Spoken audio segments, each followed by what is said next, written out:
Hey guys, welcome back to Musings of Mavri. I'm your host Mavri, and today we're going to be looking at Shield Hero Episode 4. So, last episode, we finally got a taste of what it was like to battle off a wave, and it went pretty well, all things considered. Definitely there were some adjustments that need to be made, especially since this is sort of like a game-like setting, and a tower defense game at that. So, logic would dictate that you would use this time in between to sort of refine your strategies and your weapons, your armaments, and what you can do. So here it was pretty obvious that Shield Hero is currently lacking AoE DPS, right? He doesn't have anything that can quickly clear the field of these more weaker monsters, if you will. Reptilia is strong, but she seems to be even better. She seems to only work well against a small group of enemies, not this kind of horde-like enemies that they are currently facing. So either she needs to step up and learn some big AoE skills, or probably the easiest method would be to recruit another member to the party, preferably one that has, magical area of effect damage. And that is what my guess is Shield Hero is going to do in these upcoming episodes. Another part that is also maybe we will touch upon would be in regards to the whole, hating humanity thing that Shield Hero current Raftelia, I mean not Raftelia, Naofumi currently has. I did mention that I felt that his personality or his outlook on humanity in general took too drastic a change uh, when you consider what he actually went through. I still feel like maybe since this anime is a bit condensed, we didn't get to see the entire thing. But anyways, he has lost no faith in humanity. Although now that he has done some good deeds, I'm wondering if through doing this and getting some allies, getting some people on his side, he will gradually soften up again. That is, if the king and the high court and the other people don't actively conspire against him and suppress or twist these good deeds, which I actually have a bad feeling they are going to do. In any case, let's just jump into the episode and see what lies in store for us right now. So, let us begin in 3, 2, 1, play.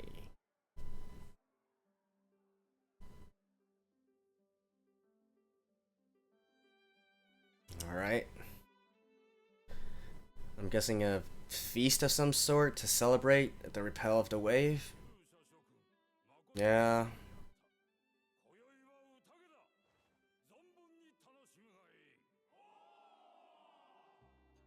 Is Naofumi here? Oh, he is. Alright.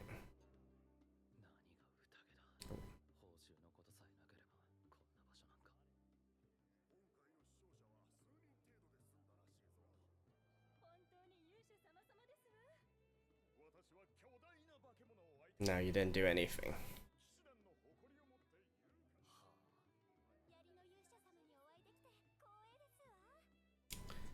So basically, the spear hero gets all the girls, right?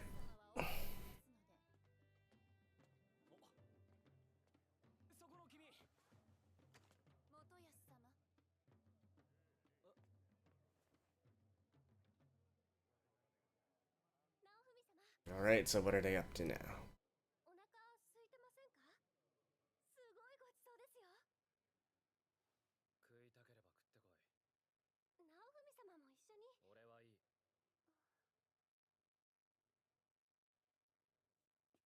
He actually hasn't explained anything to them yet, right?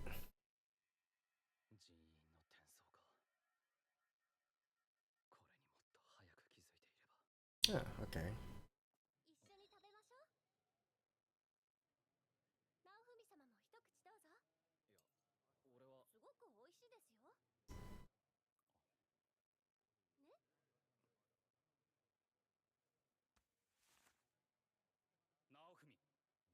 What now?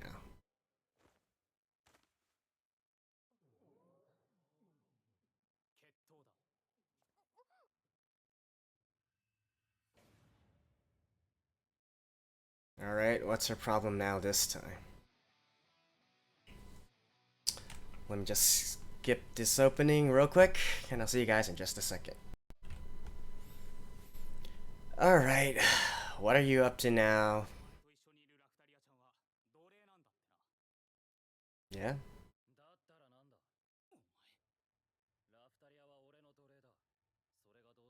Yeah, what does that have to you?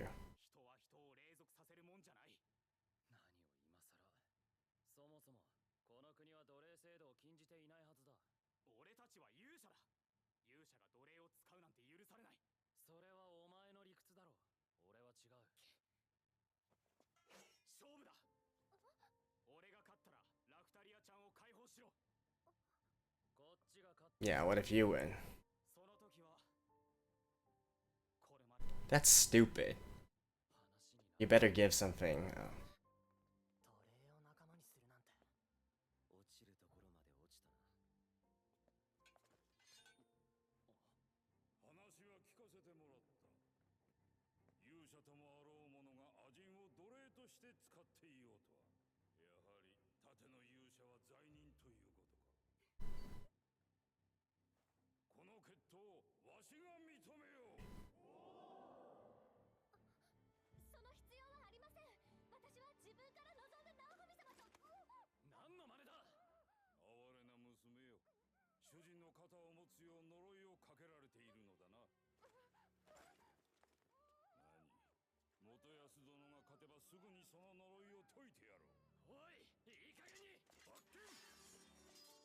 Okay, this is seriously pissing even me off.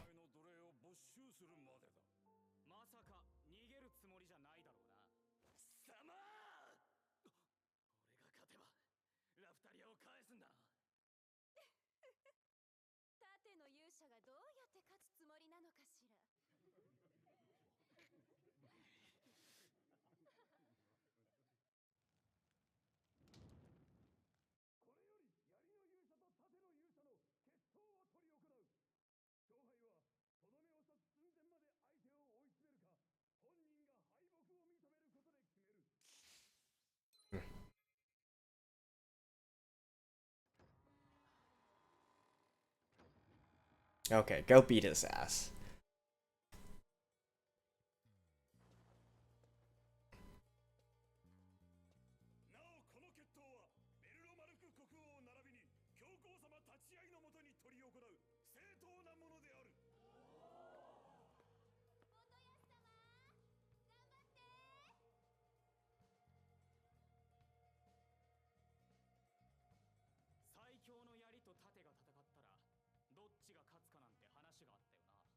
Man, now Fumi better bash his face in.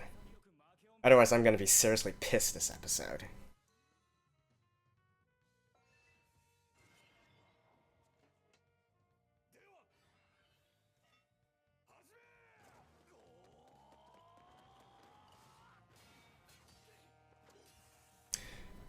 Although I guess, to be fair, he probably thinks he's doing the right thing.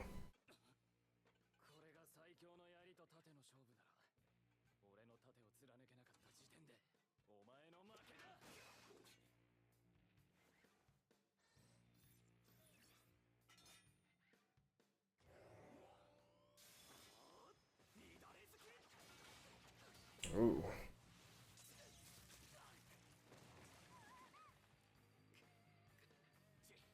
No HP lost? Alright. Do you have any offensive abilities? Oh, nice.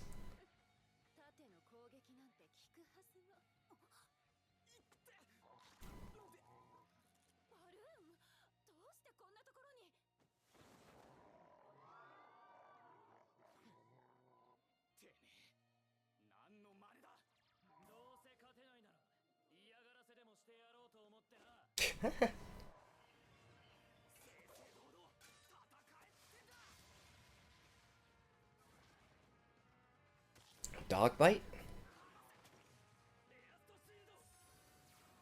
Oh, nice. You should have hit his face.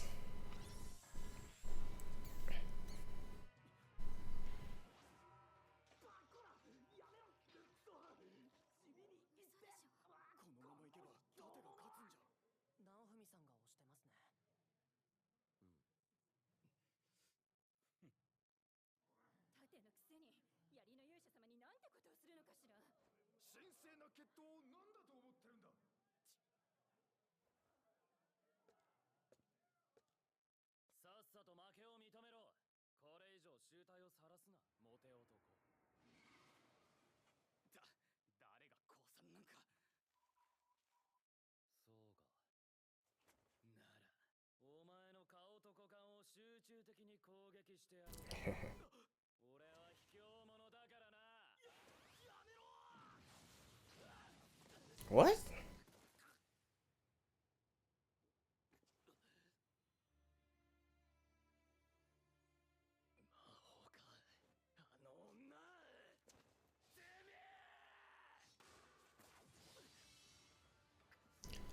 And that's not disallowed? Like, come on, what the hell, dude?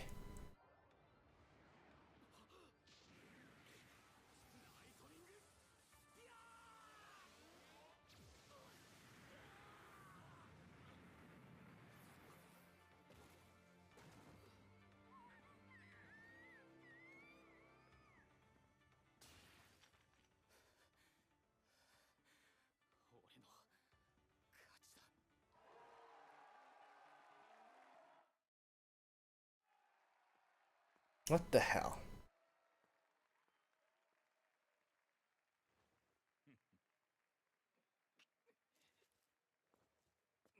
Yeah, it's not a victory until he admits defeat.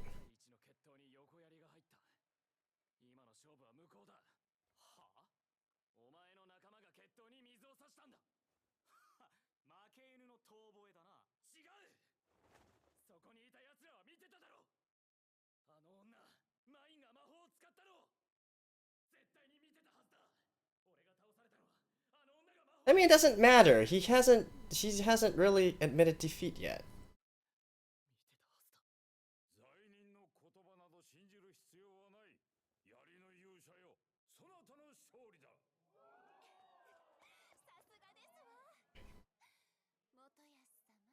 Like I said, there's definitely something going on in regards to the king and some conspiracy.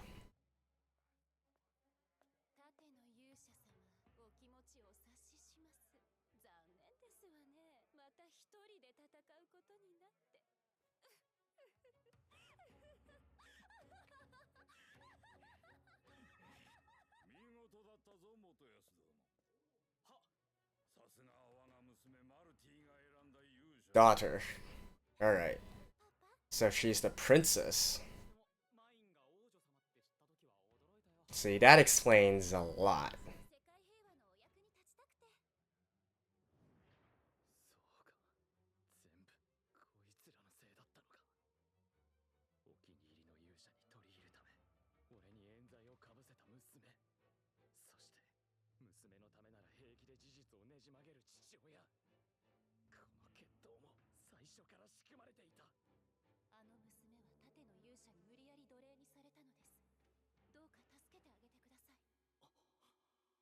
Alright, so how's he gonna get out of this situation? Hold it, hold it.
What now?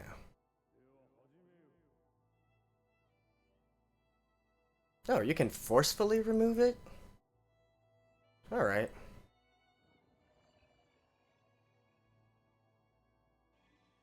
Huh.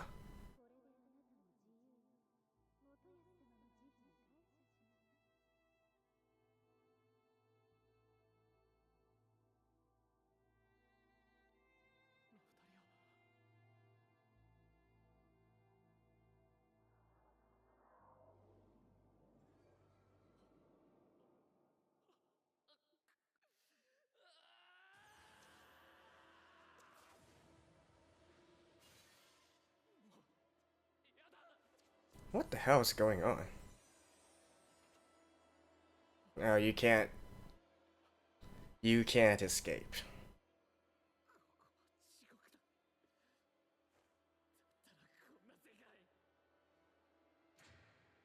Now he wants to destroy the world? Curse series requirement met?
Come on, Raftelia, don't reason with them. Just take Naofumi and go.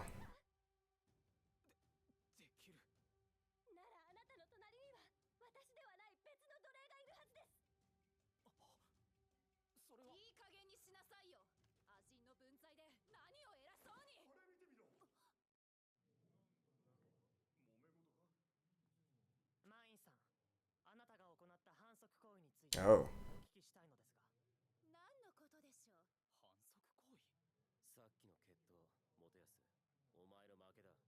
Oh.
This is getting intense.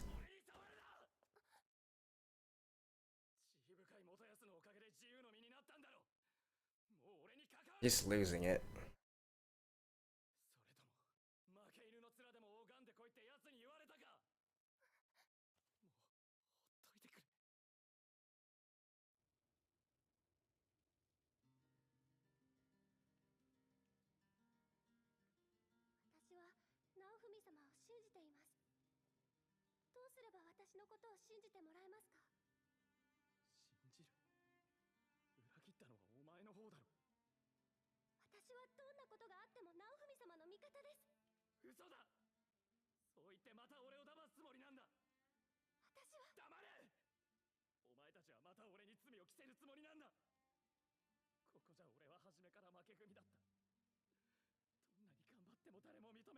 What's happening to his face? Is that part of the course?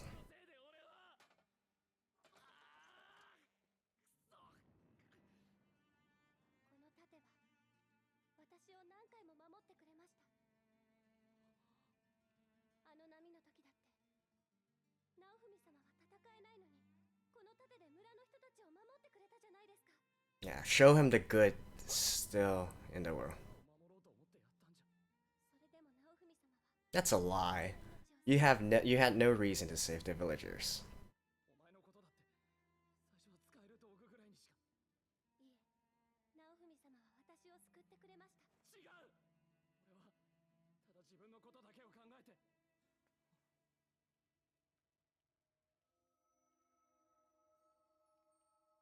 Aww. 私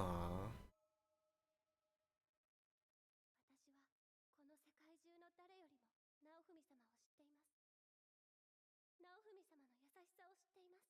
だから世界中がナオフミ様を I believe in you. 私は違うって何回でもナオフミ様は良い人なんだって言います。私の命を救い、剣を与え、生きる意味を教えてくれたのはナオフミ様です。 Okay, he's calmed down. He's calmed down. Nice. 私はあなたの剣。たとえどんな苦難があろうとも付き従います。それはずっと誰かに言ってもらいたかった言葉。いや、ラフタリアはずっと。私はあなたの剣です。どこへだってついていきます。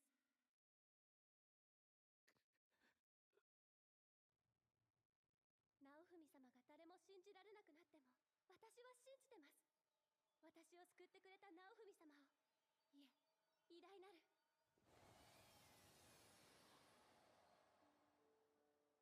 盾の勇者様を。 The great shield hero.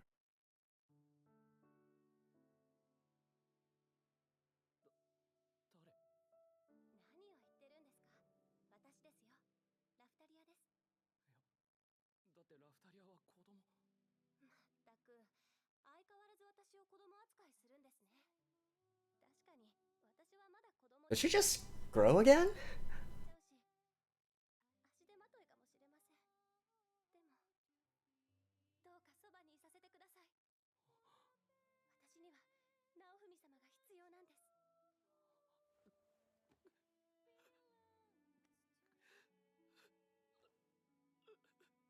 勇者が奴隷を刺激する方がおかしいだろ。今だってラフタリアちゃんは洗脳され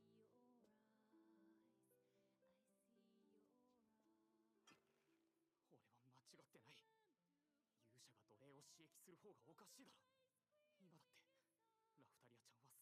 Okay, come on, dude. Now you're. Yeah, you tell him.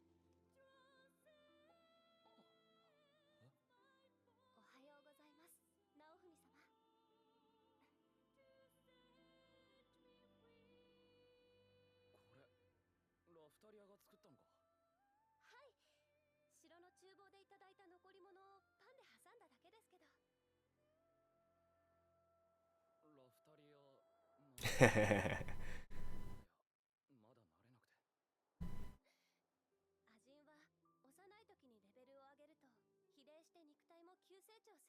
Aww. うん。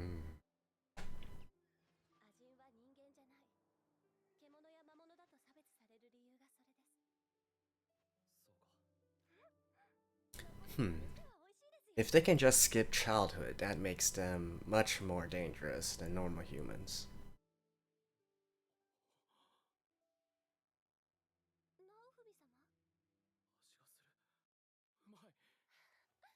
Oh? You have taste now? Huh. これからは一緒に美味しいものをたくさん食べましょうね。ナオフミ様、頑張りましょうね。 Alright. Nice one. And alrighty, that was episode 4. And boy, I gotta say, at least the beginning of this episode got my blood boiling. Like, I was almost. You guys probably couldn't really tell, but I was furious as well.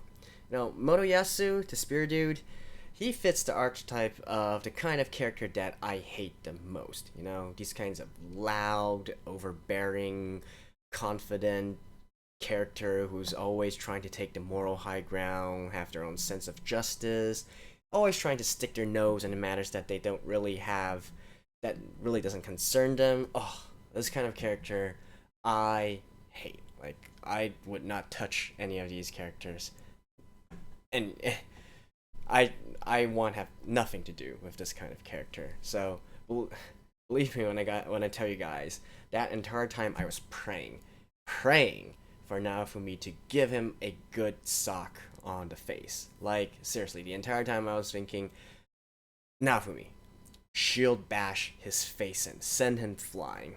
And I was so disappointed that that didn't really happen. Yeah, he got a good hits in, Raphtalia later slapped him, but come on, seriously, how satisfying would it have been if Naofumi just gave him a good old shield bash, bam, right on the nose, right on his face, and sent him flying. Oh, I would have been so pleased. I probably would have jumped out of my seat and clapped if that happened. So, I guess to be fair to him, he does think he's doing the right thing, and I guess I can't really blame him for that, right? If we were to put ourselves in Maruyasu's perspective and his shoes, Naofumi, as far as he knows, Naofumi is this villainous character who right now is going around and enslaving girls, right? So I guess in this sense, yeah, if we're going to look at it rationally, maybe he has a point. But still, I would have loved if his face was smashed in by the shield hero. But at least Ren and Itsuki seem to have their heads on their shoulders, right? I mean, from the very beginning of the episode, not the episode, the series, from episode 1, we are informed that these heroes are pretty smart, right? They're quick to learn, they have quick reflexes, quick responses. So, it's only a matter of time before they start to feel that something is funny and that they might be manipulated themselves. Moroyasu might be a little bit more stuck in the clouds, maybe due to his personality, maybe also because of mine. But again, I feel like the other two are starting to get a little suspicious of the whole situation. And speaking of which, it was finally revealed in this episode. So Isabella turned out to be called Mine. And apparently, she is the princess of this kingdom. So everything falls into place, right? I knew from the very beginning that she was of some high status, right? We saw clearly that she lived someplace within a palace and had a nice room, so she was of at least nobility, right? Well, this is the highest nobility. She's not only nobility, she's royalty. And that also fits in with what I feel is a conspiracy against the shield hero from the very top level, from the king level, and maybe even the high court. So that tied together rather nicely. And I think this also sets the basis up to. I'm pretty much convinced right now that that is what, especially combined with this episode and how they explicitly say that they're trying to scheme against the shield hero. There's definitely some kind of conspiracy there. It's definitely not just a case of they don't like the shield hero. There has to be something more to this story. So, 3 things I actually want to touch on for this episode. One is actually, I want to start with the curse series. So, originally I thought that it was a curse being placed on Naofumi, but then after looking through it again, I think it actually means more that now Naofumi has activated a certain class or subset of skills that are called curses. And I say this because it seems more to be a sort of unlock rather than a curse being placed. As well as if we go back to the opening, he also exhibits the same sign of some kind of fury eyes, and there's blood veins or tattoos surfacing on his face, similar to what happened this episode. So I actually think this is part of his abilities that he can use, and curses are generally strong. Although a lot of the times they do have, since they are typically characterized as evil spells, I do think that there might be some repercussions in using these curses. And that brings me to the second part, actually, which is it just me, or was Naofumi hallucinating within this episode? Especially the scene where Raphtalia was being released, right? So, in Naofumi's eyes, suddenly she changed back into a youngling, right? A young person? Or is that just his perspective as a whole? No, actually, no, that doesn't make sense because we've seen the world through Naofumi's eyes before, and she should be. Yeah, I don't think there's any specific thing that blocks him from seeing Raftelia as grown. So, yeah, I'm not quite sure what happened there. Maybe this is part of, I guess, the repercussions of activating a curse, even though I don't think he really activated a curse there. I'm not too certain on that part. And I'm also really curious to know how the light novel described the situation, because I'm assuming that it would be a little bit harder to describe this kind of scene where uh, one scene it's the grown-up Raftelia, and then another scene it's the lolly or young child Raftelia. Like, how are they going to do that within the light novel? Was it explicitly stated, or is this more of a uh, artistic license of the anime adaptation? I'm not quite sure what's happening there. My guess right now is that this is sort of like the drawback or repercussion or sacrifice that needs to be made in order to use curses. So that's that part. And the third one I kind of want to touch on is again in regards to the conspiracy. So I'm becoming more and more convinced that this is a big conspiracy against the shield hero, perpetuated by the king and his daughter, and so on and so forth. And the reason? I'm not quite sure, but I do have a suspicion that it has to deal with demi-humans. Why? Because I base this on. So we know that there should be another reason why the king hates the shield hero this much, right? It we saw or we learned of a little bit of how most people perceive the shield hero as weak in the first episode, courtesy of the other heroes, but that in itself doesn't really constitute a valid reason for you to actively hate and conspire against the shield hero. There has to be something else. And combine this with the fact that a few episodes ago, when he rescued Raftelia, right? And how Raftelia apparently learned about the legend of the shield hero through her parents, and how the shield hero was a sort of guardian and protector of demi-humans in general. So I'm actually thinking that maybe this is in part the clash between the two, especially since we've seen within the past episodes that this kingdom, this country in particular, does have a racist view of demi-humans. You know, it was mentioned that there are lots of different kingdoms, they all have different views. This nation in particular dislikes demi-humans. And normally this would be something of a policy related matter or a cultural matter, right? And as a king, probably he has something to do with this kind of culture as well. So I'm definitely thinking maybe this is going to be the reason that the king and the high court is scheming against the shield hero is because shield hero is more on the side of demi-humans, and that is something that the king does not want to see. So he doesn't want to see the demi-humans have a sort of guardian or protector or champion, if you will. So I'm definitely leaning towards this kind of theory, where they are going to clash based on this. And that is the reason why the king wants to do his best to sort of undermine Shield Hero's reputation and maybe even get him out of the country. So that's my theory for now, and I think it kind of makes sense if you piece everything together. So yeah, I think that was about it. Not really much else to talk about. The duel didn't really use anything that we didn't know before. Although I guess we can infer that the shield hero probably is stronger than the other heroes because he was only half the level of the spear guy Motoyasu when they dueled, and Motoyasu was struggling to get a good hit or even shave off the HP of Shield Hero. Yeah, I know it's attack versus defense, but at the same time, again, the Spear Hero was twice the level of Shield Hero. So if they're able to fight on equal footing on that, I seriously wonder. Maybe the Shield Hero is the strongest out of all the heroes. And also, is Raftelia freed or not from her slavery? I'm guessing yes.